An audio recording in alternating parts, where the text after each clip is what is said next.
Hello friends, नमस्कार। मैं दिनेश पासवान भागलपुर बिहार से बोल रहा हूं। मैं एक उद्यमी हूं और भारतीय उद्यमी संघ का अध्यक्ष भी हूं। आज हम चर्चा करने वाले हैं एग्जिट पोल के ऊपर। जी हाँ, 7वें चरण का जो चुनाव था वो संपन्न हो चुका है। आज 2 जून है, रविवार का दिन है और एग्जिट पोल पर सभी लोगों ने अपनी अपनी बातें रख चुके हैं और वर्तमान सरकार को ही आगे बढ़ाने की बात कह रहे हैं। ऐसा गोदी मीडिया के द्वारा बताया गया है, लेकिन जो रियल में वास्तविकता है वह इंडिया गठबंधन के फेवर में है। जो धरातल पर लोगों में परिवर्तन आ रहा है, दिख रहा है। लोग कह रहे हैं, गोदी मीडिया कह रहे हैं कि नहीं नहीं नहीं, ये तो जो 10 साल पहले की सरकार थी 2014 में, वही सरकार रिपीट करेगी। यानी कि तीसरी बार वही सरकार बनाएंगी।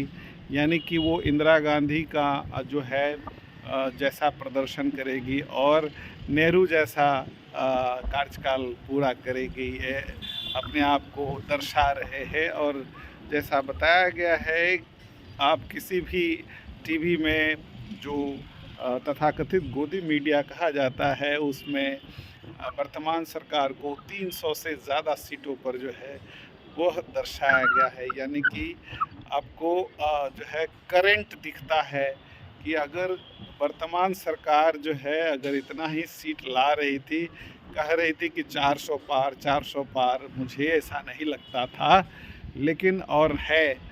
और लेकिन इसकी जो चौथी स्तंभ है, इससे पता चलता है कि पूरी तरह से मार्केटिंग को परचेजिंग किया गया है।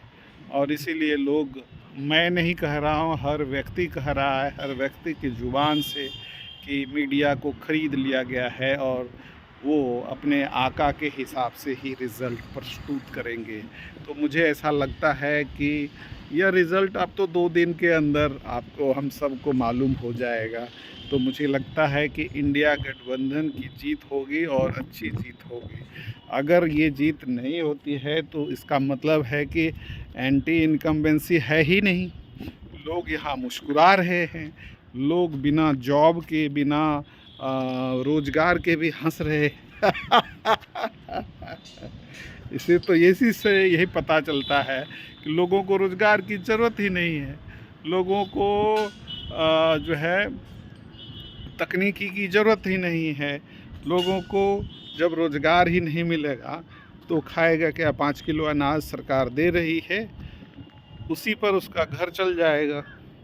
तो शायद इसी से आप जो है दुनिया का नेतृत्व करने वाले हो सकते हैं। पता नहीं वास्तविकताएं कितनी है, ये हम सबको समझने की आवश्यकता है। इतना आसान नहीं है। लोगों को लोन नहीं मिलते हैं बिज़नेस करने के लिए, एजुकेशन लोन भी नहीं मिलते हैं पढ़ने के लिए, और एजुकेशन इतना महंगा हो गया है, मत पूछिए कि आप क्या कर सकते हैं। ये देखिए,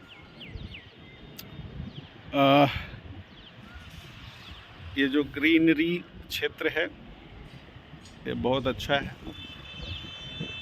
जो भी हो, रिज़ल्ट पूरी तरह से 4 तारीख को आने वाली है। लेकिन जो हम लोगों ने एग्ज़िट पोल की बातें की है और जो बाज़ार भी बार बार जो है वो गिरता उठता है, इससे भी पता चलता है कि एंटी इनकम्बेंसी है और ये सरकार निश्चित रूप से वापस नहीं आएगी। यानी पुरानी सरकार, हो भी सकता है, ये गारंटी नहीं है, लेकिन क्या क्या हो सकता है। अभी चर्चा में है कि 200 से ज़्यादा जो है डिस्ट्रिक्ट मजिस्ट्रेट्स को दबाव बनाया जा रहा है अपने फेवर में चुनाव को लाने के लिए। तो कुछ भी हो सकता है। इलेक्शंस हम लोगों ने जो है हरियाणा में देखा कैसे जो चुनाव पदाधिकारी, एक IAS ऑफिसर गलत काम करते हुए मीडिया के सामने स्वीकार भी नहीं कर रहे सुप्रीम कोर्ट ने उन्हें आदेश दिया। तो कहने का मतलब है कि आजकल कोई मॉरल्स नहीं है। ऐसे ब्यूरोक्रेट्स, कमज़ोर ब्यूरोक्रेट्स की वजह से देश का जो है वो जो स्थिति है, मुझे लगता है कि देश रसातल की ओर जा रहा है। तो अब सभी ब्यूरोक्रेट्स को कम से कम एक स्टेबल होना चाहिए, ईमानदार होना चाहिए। आप समाज सेवा के लिए आते हैं और समाज सेवा में ही आप जो है घून लगा देते हैं। तो पता नहीं, रिज़ल्ट तो दो दिन के बाद आएगा। तो ये एग्ज़िट पोल में कोई कहता है कि इंडिया गठबंधन जीत रहा है, कोई कहता है कि एनडीए गठबंधन जीत रहा है। हकीकत क्या है? हकीकत ये है कि जनता बेहाल है, त्रस्त है, गर्मी से परेशान है, भूखमरी बढ़ रही है, महंगाई बढ़ रही है, शिक्षा इतना महंगा हो गया है कि गरीब लोग क्वालिटी एजुकेशन नहीं ले पा रहे हैं। फाइनेंशियल एजुकेशन के लिए MBA, PhD, DSc नहीं कर पा रहे हैं। और विश्व के जो महानतम विश्वविद्यालय है, जैसे MIT जो है अमेरिका के अंदर, MIT विश्वविद्यालय की तरह हमारे लोग यहाँ नहीं पढ़ पा रहे हैं। ऑक्सफोर्ड यूनिवर्सिटी है और स्टैनफोर्ड यूनिवर्सिटी है। ऐसे यूनिवर्सिटी में हमारे बच्चे क्यों नहीं जा रहे हैं? और सिर्फ ख़ास लोगों के वर्गों के लोग के बच्चे जा रहे हैं। तो ये भी एक चिंता का विषय है। और इसके अलावा पेंसिल्वेनिया यूनिवर्सिटी है, किंग्स कॉलेज लंदन है, London school of economics and political science है, कोलंबिया विश्वविद्यालय है जहां बाबा साहब डॉक्टर भीमराव अंबेडकर जी ने पढ़ाई की थी। तो हर जगह से PhD और DLit की जो डिग्रियां हैं उसमें हम लोगों को उसमें एजुकेशन लेने में हमें प्रोत्साहित नहीं किया जाता है, कैरियर काउंसलिंग नहीं किया जाता है। हमारे बच्चे बहुत पीछे हैं। सभी समुदाय के बच्चों के बीच में अगर आप सर्वे करें एजुकेशन लेवल पर, तो हमारे देश में जो है 100% एजुकेशन नहीं है। स्टेट वाइज जाएँ तो केरला है, 100% लिटरेसी है, वो भी पूरी तरह से एजुकेशन की बात नहीं कर सकते। तो ये एक प्रकार से अनहोनी है, ये नहीं होना चाहिए। ये सुधार कब होगा? आज़ादी के 75 साल से ऊपर हो रहे हैं, अमृतकाल महोत्सव मना रहे हैं, अमृत है नहीं।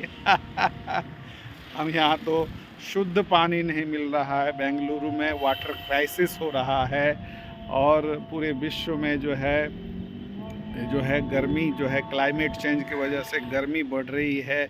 लोग त्रस्त हैं, प्रस्त हैं। पता नहीं कब तक ये जो है समस्या का समाधान होगा। तो अपने ही समस्याओं से घिरी हुई है जनता, महंगाई से परेशान है और रोज़गार नहीं मिल पा रहा है। लोग व्यवसाय करना चाहते हैं, लोग सरकारी नौकरियों में जाना चाहता है। सारी सरकारी नौकरियों को ख़त्म कर दिया गया है अथवा प्राइवेटाइजेशन को बढ़ावा दिया गया है। आजकल दिखाया जा रहा है टेलीविज़न पे ऊपर कि आपका एयरपोर्ट बिक गया है, LIC बिक गया है और रेलवे बिक गया है। जितना सेंट्रल PSUs है, जैसे आने वाला समय में कई जो है, जैसे भारत पेट्रोलियम कॉरपोरेशन लिमिटेड है, BPCL, HPCL, IOCL, ये सब बिक जाएगा अगर ऐसी सरकार रही तो। पता नहीं, जनता को सुरक्षा चाहिए, फाइनेंशियल फ्रीडम चाहिए, फाइनेंशियल सिक्योरिटी चाहिए। अगर किसी भी घर में अगर कोई बीमार हो जाता है तो उनको उसका कोई सिक्योरिटी नहीं है, इंश्योरेंस नहीं है और सरकारी अस्पताल पर इतना दबाव है कि वहाँ पर सही से ट्रीटमेंट नहीं हो पाता है। प्राइवेट हॉस्पिटल्स में कई घटनाएं घट रही है, आने वाले दिनों में हम सब देख रहे हैं समाचार पत्रों के माध्यम से कि जो है जो महिला है, गर्भवती है और वो बच्चे के लिए ऑपरेशन कराने जाती है, तो वहाँ जच्चा बच्चा दोनों मर जाते हैं, या बच्चा ज़िंदा है और जच्चा मर जाते हैं। बहुत तरह की समस्याएं हैं और भी कई समस्याएं हैं। तो यह सब जो है न्यूज़ बहुत तेज़ी से वायरल हो रहे हैं और ये छोटे शहरों में हो रहे हैं, टियर 3 टियर 4 सिटीज़ में हो रहे हैं। मेट्रो शहर में क्या होता होगा, तो ये हम सबको सोचने समझने का समय है। ये 21वीं सदी है और 21वीं सदी जो है सूचना की सदी है, टेक्नोलॉजी का सदी है, साइंस का सदी है और इसमें भी जाति और जो रेस है, जो धर्म है,